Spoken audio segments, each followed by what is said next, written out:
पढ़ते हैं। देखो सर, मैक्रो इकोनॉमिक्स जो है ये बन रही है। मैक्रो इकोनॉमिक्स ये पूरी इकोनॉमी को स्टडी करता है, होल इकोनॉमी। किसको? Whole economy. होल इकोनॉमी को स्टडी करता है ये। उसमें आने वाली प्रॉब्लम्स के बारे में बात करता है। कौन? Macro economics. जैसे कि नेशनल इनकम की प्रॉब्लम, ठीक है, एग्रीगेट एम्प्लॉयमेंट मतलब बड़े स्तर पर रोजगार,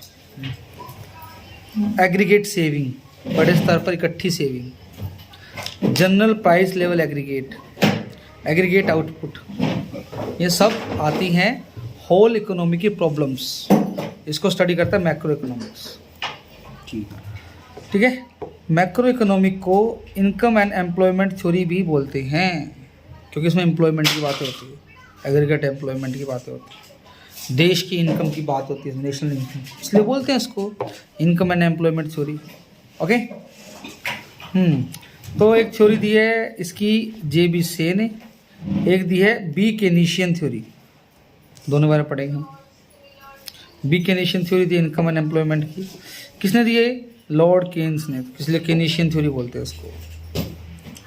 चलो जी, पहले हम पढ़ेंगे क्या क्लासिकल थ्योरी क्या बोलती है इनकम और रोजगार के बारे में, इनकम और एम्प्लॉयमेंट के बारे में।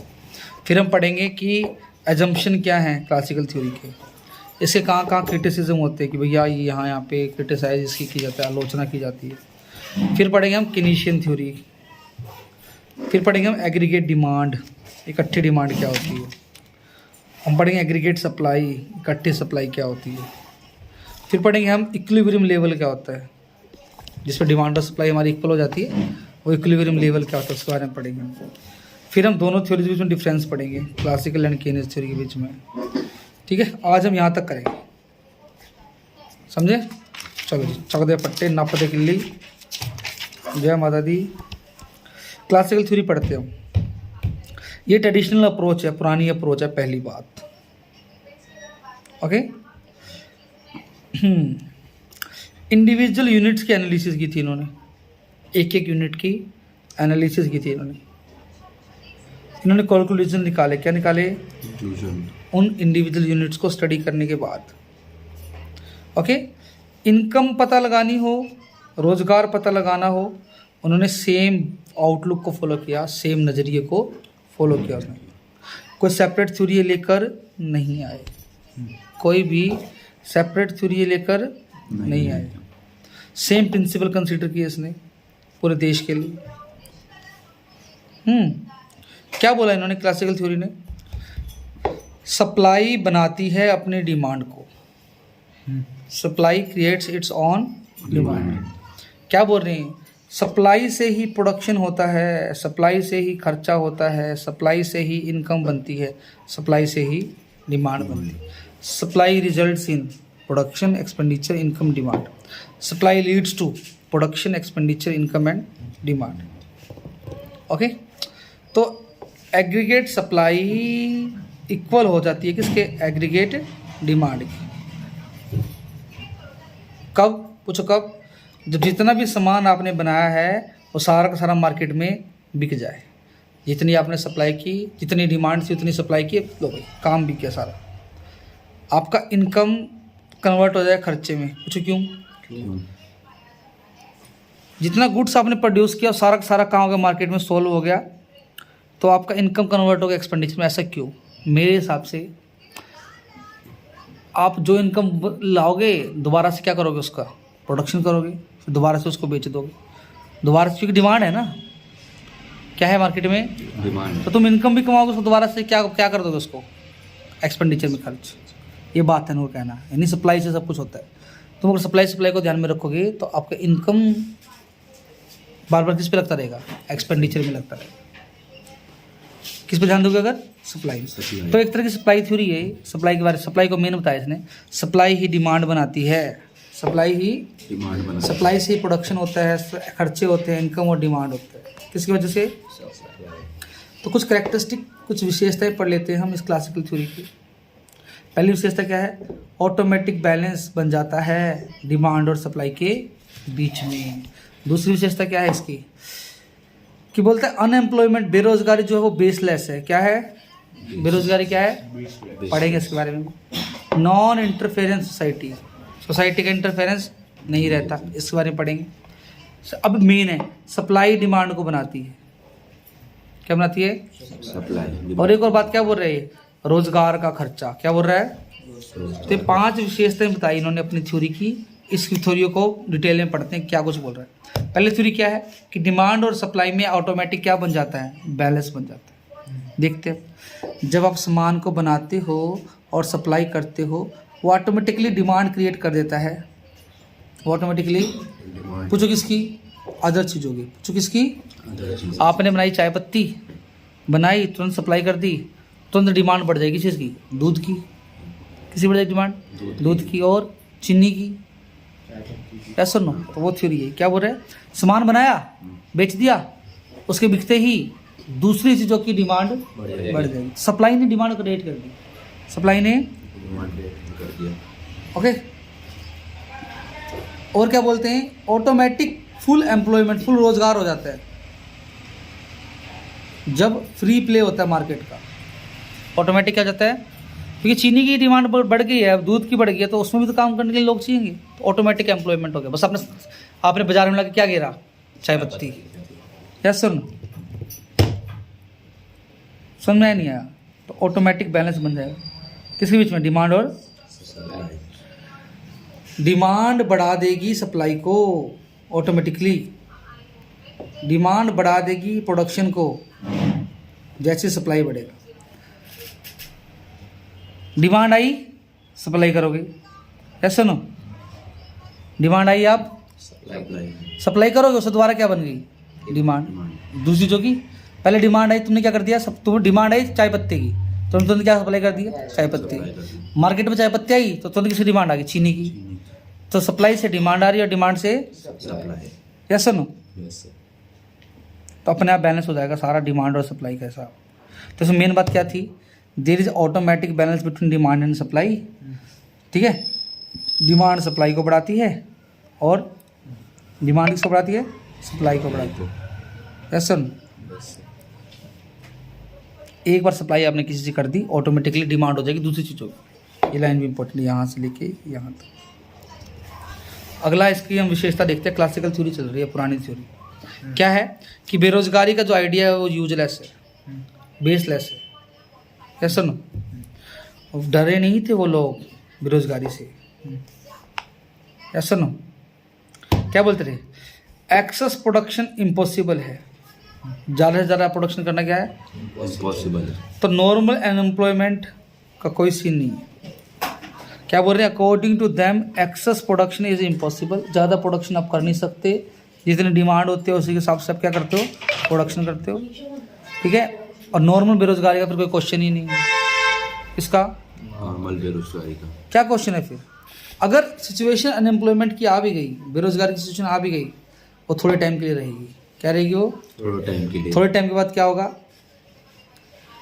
आप वेजेस को रिमूव कर दोगे, इंटरेस्ट रेट में चेंज लाओगे, वेजेस के रेट में चेंज लाओगे और टेम्पररी एम्प्लॉयमेंट आपका हट जाएगा। मान लो बेरोजगारी है, लोगों को आप क्या नहीं दे पा रहे हैं? रोजगार नहीं दे पा रहे। कोई बात नहीं, क्या करो? वेजेस का रेट बदल दो, इंटरेस्ट का रेट बदल दो, वेज का रेट बदल दो। एग्जाम्पल लेता हूँ मैं, मान लो मैं अभी 50,000 महीना कमाता हूँ और मेरे को एक जगह नौकरी मिल गई 70,000 महीने, किसी मिल गई 70,000। मैं वहाँ पे लग गया, पर तू भी वहाँ लग सकता था, तू भी क्या होगा? बेरोजगार। पर वो अगर बदल दें कि मतलब 40,000 में आएंगे तो मैं वहाँ से छोड़ दूंगा, वहाँ पे जाकर कौन ले लेगा? कोई और ले लेगा। तू ले लेगा वहाँ पे, कहाँ जाएगा? ऐसा नहीं, तो 40,000 में भी चलता है। तो ये कहना चाह रहा है कि अगर अनएम्प्लॉयमेंट को सुधारना है तो क्या करो? टाइप्स ऑफ वेजेस को रिमूव कर दो, इंटरेस्ट रेट बदल दो, वेजेस का रेट भी बदल दो। इससे क्या होगा? टेम्परेरी अनएम्प्लॉयमेंट हट जाएगा। यस सुनो, तो अनएम्प्लॉयमेंट जो है वो बेसलेस है। कुछ तुम चाहो तो लोग बेरोजगार नहीं रहेंगे, दुनिया चाहे तो लोग, अरे जैसे इंडियन गवर्नमेंट है वो ये बोले हुए लोगों को कि 6 महीने तुम लोग बस टाइम है, 6 महीने कंप्यूटर सीख लो, हम दिलाएंगे तुम्हें जॉब। कौन नहीं पढ़ेगा कंप्यूटर? सब पढ़ेंगे फिर जाके। गवर्नमेंट दावा ही नहीं करती है, नहीं समझेगा? 500-600 पोस्ट निकालती है साल में, बाकी 150-1000 करोड़ कहाँ जाता है नेताओं के पास?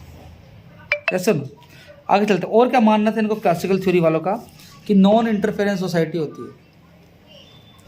कारण no interference of the government, government का अगर इंटरफेरेंस नहीं रहेगा तो क्या होगा, बेरोजगारी कभी नहीं आएगी।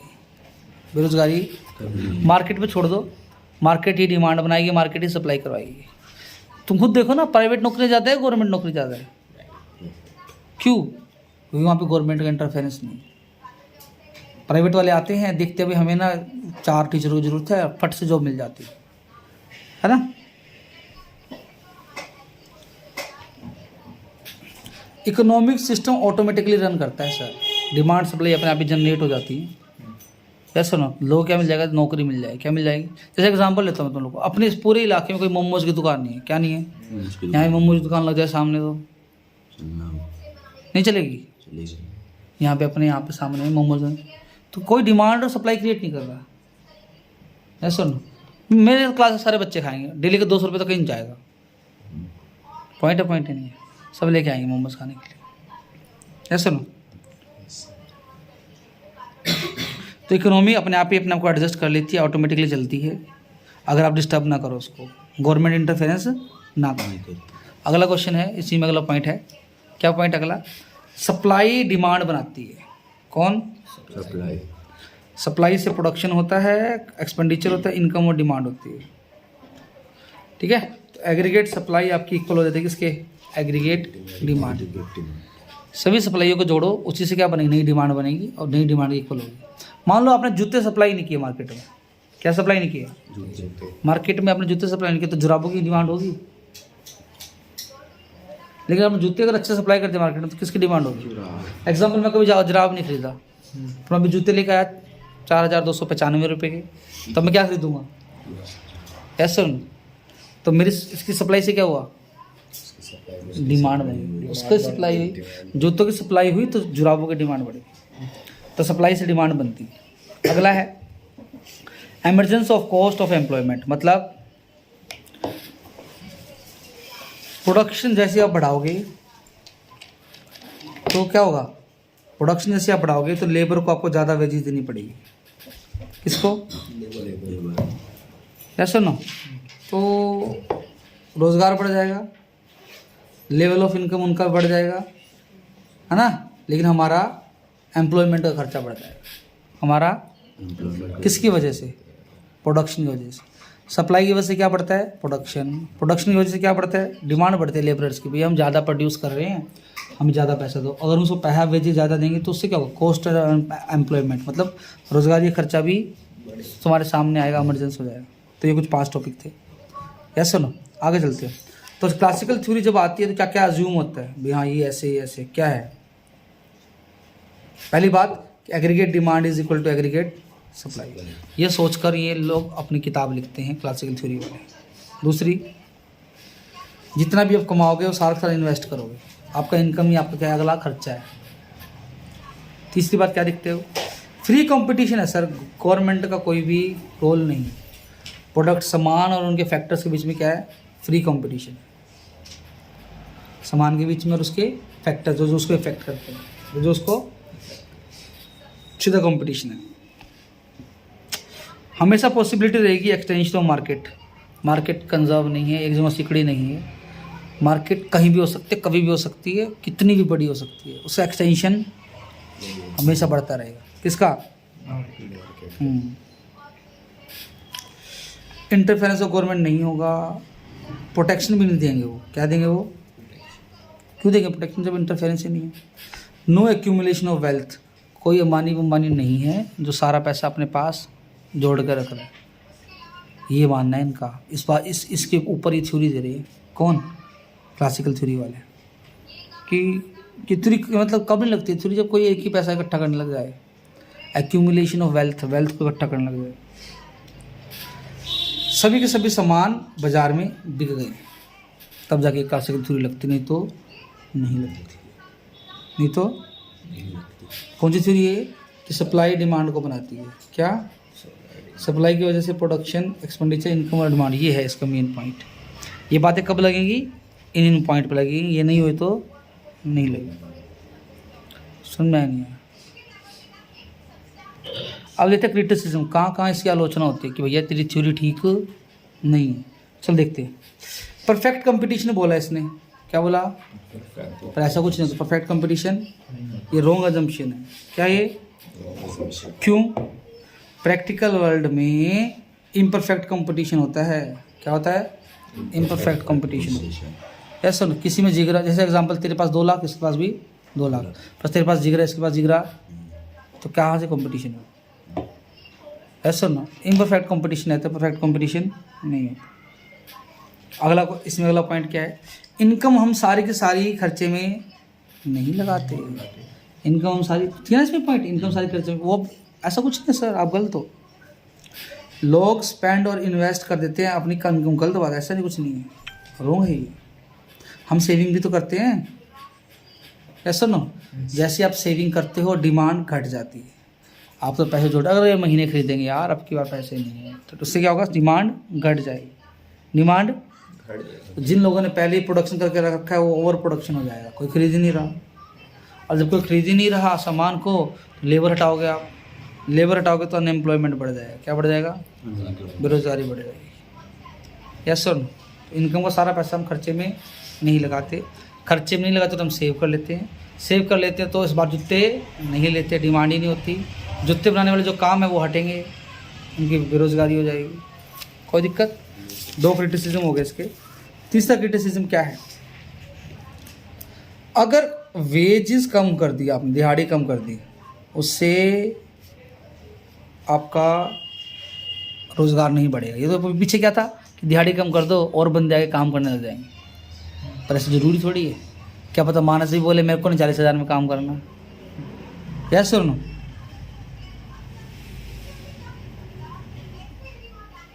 ये भी क्या है? रॉन्ग है कि वेज कम करने से लोग बहुत सारे काम करने के लिए आएंगे, रोज़गार बढ़ जाएगा, ऐसा कुछ नहीं है।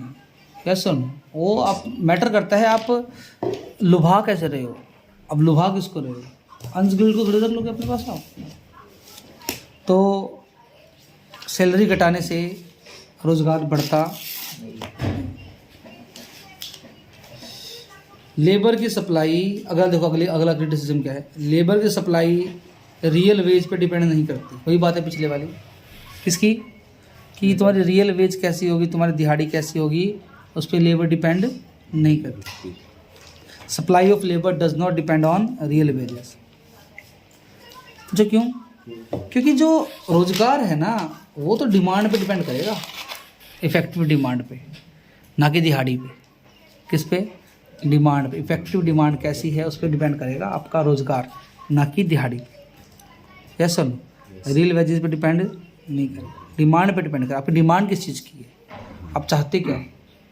चाहे इसको रोज़गार में लगा लो, चाहे प्रोडक्ट क्रिएशन में लगा लो, प्रोडक्ट मैन्युफैक्चरिंग में लगा लो, आप चाहते क्या हो उस पर डिपेंड करता है रोज़गार आपको मिलेगा नहीं मिलेगा। Yes sir? डिमांड किस चीज़ की हो रही है? सप्लाई डिमांड खुद से बनाती है, इस बात को भी सही नहीं माना जाता। पूछो क्यों? अगर मान लो सभी की इनकम, मान लो सबकी इनकम इक्वल है, सबकी वेल्थ भी इक्वल है, तो हाई लेवल इनकम वाले जो लोग हैं वो क्या करेंगे? क्या सप्लाई की वजह से वो डिमांड करेंगे? नहीं, सब कुछ तो है उनके पास। हाई लेवल इनकम वाले हैं वो तो क्या, वो तो एग्जाम्पल लेता हूँ, आप बहुत ज़्यादा सप्लाई कर दो, चीज़ें सस्ती हो जाएंगी और हम तुम जाके लेंगे, क्या अमीर लोग लेंगे? अरे हम तो क्या ले लेंगे, वो जो एप्पल का फ़ोन है ना, 1-2 पड़ा है, कौन क्या बोलते हैं उसको, जो क्या बोलते हैं, जो अलग ही 1-2 ही आता है, कौन सी सीरीज बोलते हैं उसको? हाँ, लिमिटेड एडिशन लेंगे हम तो। Yes sir? नो? हम तो यानी सप्लाई करने से डिमांड नहीं बढ़ती। ऐसा नो? हाई इनकम लेवल वाले इसमें चीज़ में इक्विलिब्रियम नहीं बिठाते, इसमें इक्विलिब्रियम। ऐसा नो? तो जब कोई ले ही नहीं रहा तो ओवर प्रोडक्शन हो जाएगा, बेरोजगारी हो जाएगी। सप्लाई से डिमांड, एग्जाम्पल लेते जूतों की बहुत सप्लाई हो गई, अब सबके सोच रहे हैं जूते बहुत है मार्केट में यार, और हम रेट भी सही दे, सब आके लेंगे। जो मेरे पास पहले जूते पड़े हैं मैं क्यों आऊँगा? या फिर मेरे को तो मेरा फेवरेट ब्रांड तो रिबॉक है, मैं क्यों जाऊँगा? तो इसलिए सप्लाई बढ़ा देने से डिमांड, क्योंकि डिपेंड करता है अगले बंदे पर। अगला बंदा हाई लेवल इनकम का तो नहीं, उसका मूड कैसा है, चाहता क्या है वो, ऐसा ना। और फुल एम्प्लॉयमेंट का रोंग एजम्पशन, ये जो फुल एम्प्लॉयमेंट का जो ये एजम्पशन लिए है ना ये लोग, किस क्या लिए है, क्लासिकल थ्योरी वाले फुल एम्प्लॉयमेंट का जो एजम्पशन लिए हैं, तो ये सोचते हैं कि फुल एम्प्लॉयमेंट है, क्या सोचते हैं, ये भी गलत है, ऐसे ना। हमेशा ये क्या बोलते हैं, हमेशा रहती है बेरोजगारी की सिचुएशन, हमेशा रहती है। फुल एम्प्लॉयमेंट कभी भी नहीं होता। तो सर पिछला जितना भी हमने किया है ना ये सब करने की जरूरत भी नहीं है, सिर्फ ये क्वेश्चन कर लो क्रिटिसिज्म वाला, इसमें जितनी बातें लिख लो उसको उल्टा लिखोगे तो क्या बन जाएगी, अजम्पशन क्लासिकल थ्योरी बन जाएगी, इसको उल्टा कर दो तो क्या बन जाएगा, क्रिटिसिज्म बन जाएगा। तो ये क्वेश्चन इंपॉर्टेंट है। एग्जाम्पल यहाँ पे क्या है, wrong assumption of perfect competition, तुम क्या लिखोगे, अजम्पशन ऑफ परफेक्ट कंपटीशन। इसमें क्या है, income not spend on consumption and investment, तुम क्या लिखोगे, income spend on investment expenditure. अगला क्या है, वेजेस घटेगी तो एम्प्लॉयमेंट इंक्रीज नहीं होता, तुम क्या लिखोगे, होता है। क्लासिकल थ्योरी में लेबर जो है रियल वेजेस पर डिपेंड नहीं करती, तुम लिखोगे करती है, यस नो। लेबर जो है मार्केट सप्लाई डिमांड को बनाती है, नहीं है बोल रहे, हम क्या लिखें, बनाती है। और फुल एम्प्लॉयमेंटेबल तो नहीं होता, तुम क्या लिखोगे, होता है। तो इस क्वेश्चन से आपको पूरी क्लासिकल थ्योरी हो जाएगी, क्लासिकल थ्योरी क्या होती है वो भी, और क्रिटिसिज्म। देखो जल्दी देखो, कीन्स क्या बोल रहे हैं, बोलता ऑटोमेटिक इक्वलिटी नहीं होगी एग्रीगेट डिमांड और एग्रीगेट सप्लाई के बीच में, फुल एम्प्लॉयमेंट नहीं होगा, ऑटोमेटिक नहीं होगा, रेयरली होता है ये फुल एम्प्लॉयमेंट, फुल रोजगार ये रेयरली होता है, कभी कभार होता है। एग्रीगेट डिमांड थोड़ा शॉर्ट होती है एग्रीगेट सप्लाई की, जितनी सप्लाई हुई है उतनी पूरी डिमांड नहीं होती, थोड़ी सी शॉर्ट हो जाती है, ऐसा ना।